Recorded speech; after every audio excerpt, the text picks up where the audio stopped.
we are trying to figure out what percent by weight is canned. So we're dealing with percentages. So let's just pretend we have 100 pounds, whatever you want the units to be, of fruit, and 20% is rejected before processing. So that means now 20% of 100 is obviously 20, but you subtract that from 100 and you're going to be left with 80 pounds of meat, of whatever it is, fruit. Then what happens? Of the fruit that's processed, 15% by weight is rejected before canning. So now we've got 80 pounds, let's say, times 15%, that's 5, 0, 40, and 80. So that's going to give you 0, 0, 12 in 2 decimal places.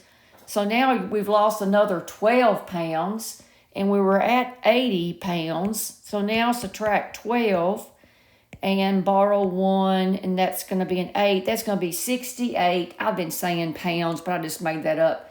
You're going to be left with 68% of by weight.